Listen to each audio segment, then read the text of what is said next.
Jas, how's it going? All good, thanks. Yeah, how are you? I'm all right. Nice, good to see you. I haven't seen you in a little while, but probably since last year's London Jazz Festival gig. I've definitely seen you since then. Do you remember that? How much do you remember about this gig? This gig at Oslo, Hackney? At Oslo, Hackney. Yeah, I remember it very well. I remember getting booked for it from Serious Events, and I'd just been working with them because they did the Take 5 mentorship program. Of course. So I feel like that gig kind of came out of that, like that opportunity, because it was Casa overall headlining. So my band was supporting. Yeah, Nice. yeah. And was that the first time you played with any of that lot? So Casa, who else? Theo Croker. Yeah. And then he had his whole band there, didn't he? So Yeah. was that your first experience with any of that? No, not with Casa actually. Because you had Casa with the Take 5. No, he wasn't on the Take 5, but when I studied in Boston, like for uni, he was on Taylor Carrington's project. Of course. The social science experiment, is it called? Okay. So yeah, he was doing that as like a rapper / DJ and doing kind of like effects. So I met him on a gig that I was supporting Terry Lynn on. He was on it. So that was the first time I properly met him. Nice. Yeah. And so Terry Lynn, that's like a pretty unique opportunity that you got to have that kind of tuition. Yeah. What was that like? Tell us a bit about Terry Lynn Carrington. Terry Lynn, legend. Proper legend. Living legend, yeah. I think, she's actually just incredible as like, you know, a drummer, a band leader, arranger, composer, like the whole shebang, you know. I think she's a real like icon, somebody to look up to. And she's done that 100, is it like 101 standards by women? That book that came out recently. Yeah. Some of the UK composers were in there. Do you remember who? I think Laura Judd is in there. Yeah. Cassie Kinoshi, I think she'll be in there. Amazing. And there are quite a few others as well. No, that's sweet. Yeah. So with that tuition that you got from Terry Lynn Carrington, like what have you held on to most of all from that time? Like just lessons or particular awards? What stuck? I think, I mean, Terry Lynn and people like that definitely feel like life mentors, and I think a lot of the lessons that they gave when they were given like private lessons or even just workshops and stuff, it would be a lot of talk about life and kind of like, you know, the Wayne Shorter concept of like play life, not music. And I always think about that, you know, because I feel like it's like, you know, it's like a simultaneous thing. It's like one is the other. Yeah. For sure. And I think, the more you develop in life as a person and have more experiences, definitely the better your music and the better you become as a musician. Oh, nice. And how long were you studying in the States for? Because that was at Berkeley? Yeah, Berkeley, yeah. How long were you there for? 4 years. Wow. Yeah. So do you think your influences, like just in terms of a balance, American influences versus UK influences in jazz, what do you reckon? Yeah. When you listen to like your music or what? I mean, I feel like before going to the States, I definitely was really inspired. Like I'd obviously heard of Taylor Carrington and I mean, American jazz musicians and Elvin Jones and Art Blakey, all those great kind of drummers. So American music was definitely something I was listening to a lot. So then when I went over there, it was kind of crazy to then meet a lot of people like Ralph Peterson, who's current in the scene and that guy's all amazing. of that. Yeah, exactly. Yeah, that guy's amazing. This is an album that you put out late 90s, I think, which I think is one of the best jazz records from 1989 even. It's called V. Called what, sir? V, I think. Oh, I don't think I know that one. That album is sick, nice. Do you know the Art of War? I've listened to it before, but I've listened to it in a way that I haven't kind of retained any of it, but it's a nice sound. Yeah. Incredible. It's like the Triangular 3 or something. It's like this trio with the two brothers. Yeah, that's the Curtis brothers, Nice. Yeah. Sweet. So talk to me a little bit about your band. Like the band that you're rolling with now is pretty much the same band that you would have played with last year, but there's like a small difference to the lineup this year, is that right? Yeah, so to be fair, this year we're going to play quartet, but that's mainly because we're also doing like European tour, October, November, and you know, budget issues and we're travelling away from London, so we're like, sorry Christos, go strip down the band for this Is that one. what happens? Pretty much, pretty much. So who's in yours, for the people who don't know? We obviously know, but who are the people in your band right now? So yeah, you got Daisy George on bass. Daisy on bass. Yeah, Jamie Lee on guitar. Yeah. Joao Caetano on percussion. Yep. And Christos Stylianides on trumpet.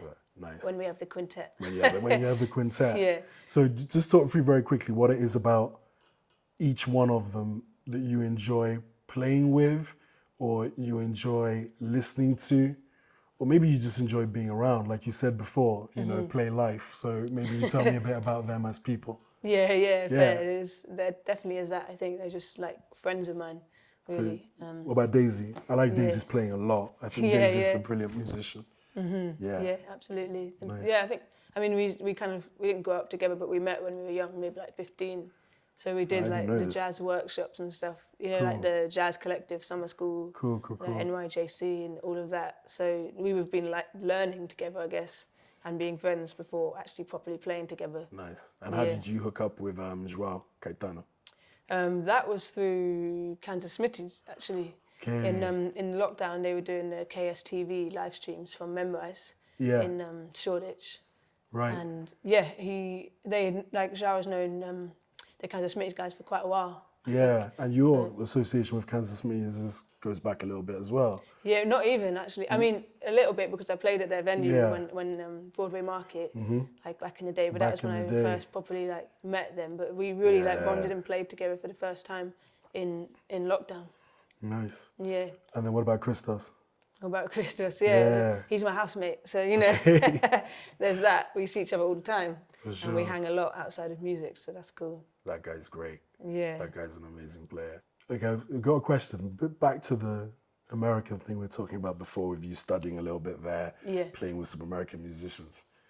Do you think that you could tell from a record whether it's an American band or a British band? Oof. Let me word it differently. Yeah. Do you think that there's some records where you say, that's a London band, like it can only be a London band? Like it's impossible for that to be anything but a London band, or vice versa, like that's a New York band or a Chicago band? Yeah. And if you just explain to the people what that is, what is that thing that you hear or feel?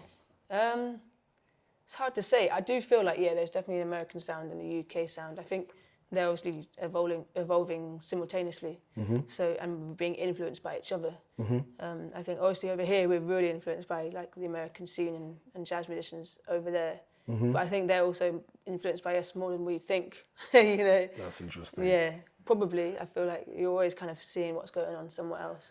But there's something about America when you go over there. You're like, it's the birthplace of Black American music. You know, the history is there.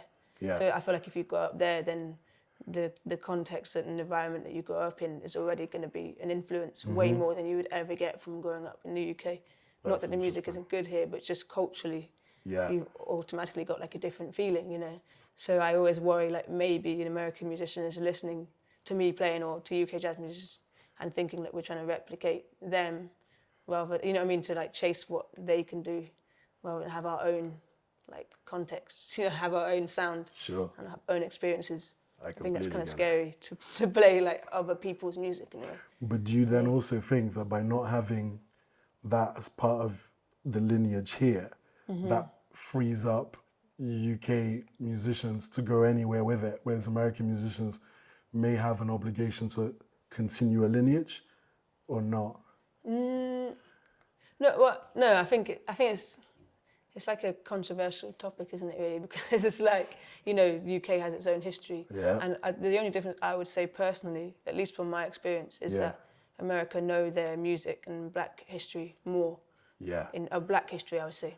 Their Black history. Not just music, but I think the UK know a lot about our musical history and all of that kind of like Western classical and contemporary stuff. But I think there's a hole in the Black history, you know, to like, it's not something you learn in schools. Whereas in America, I feel like you learn about the civil rights movement in schools and the slave trade and all of that. So I think it's something we skip out in the UK. So automatically, I think that makes changes to what you know about music. For sure. Yeah. And when you think back to your own schooling, because you obviously studied some music here as well as there, what did you learn about UK jazz at school?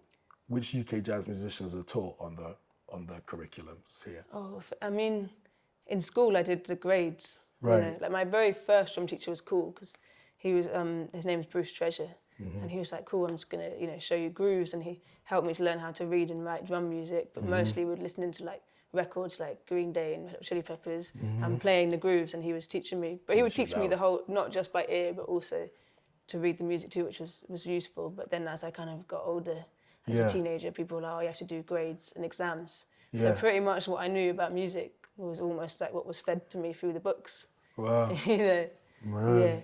Wow. I feel like I was lucky because I got to go to like, NYJC. So then like Law Judge was a teacher there at that point, or, other people like even Rebecca Nash actually.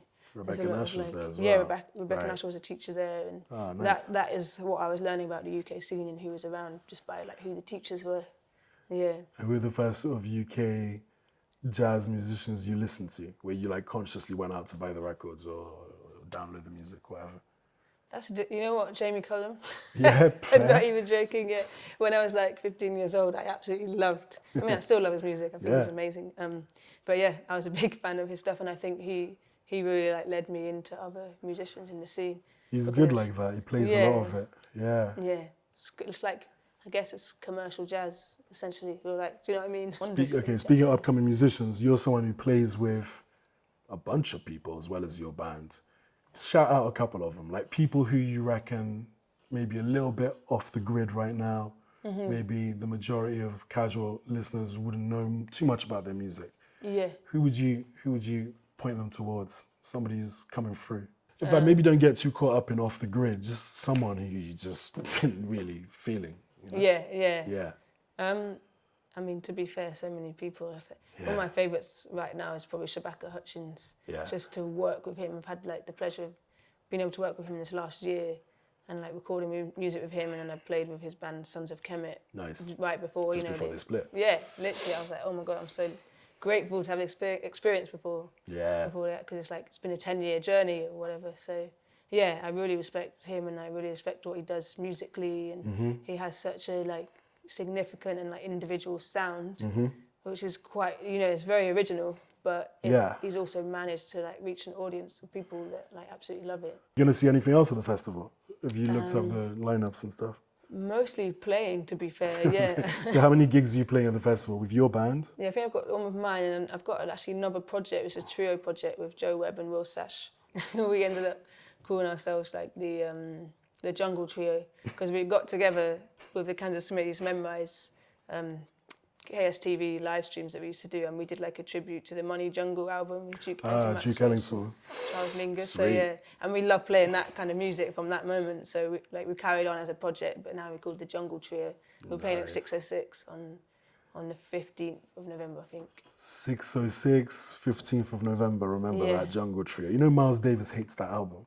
Oh really? Miles is just complicated. Yeah, that doesn't make any sense to me. Miles is just complicated. It was on one of those invisible jukebox things that Leonard Feather used to do. Yeah. And within like 10 seconds of play, Miles is like, turn that shit off. Really? Miles is like, just turn that off. That's like a label idea. That's the label idea. He's putting Mingus in there. He's got Max Roach in there. They don't sound good together. Take them off.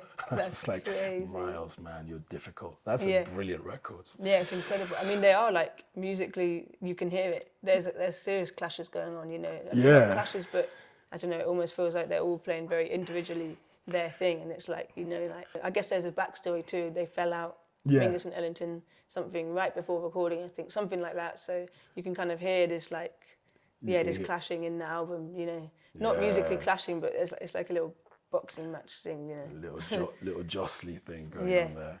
Nice. Yeah. But then I think some of the best stuff comes out of that. Yeah. I can think of quite a few records where you look at the lineups, you think, how's that gonna work? And then But life, then it does. Do you know what I mean? It's human beings. Life makes it work. Life makes it work. Life makes it work. That's a good note to end on. Jas, thank you so much. And best of luck with all of those gigs at the London Jazz Festival. Yes. Sweet. Nice one. Cool. Thank you. Nice. Cool.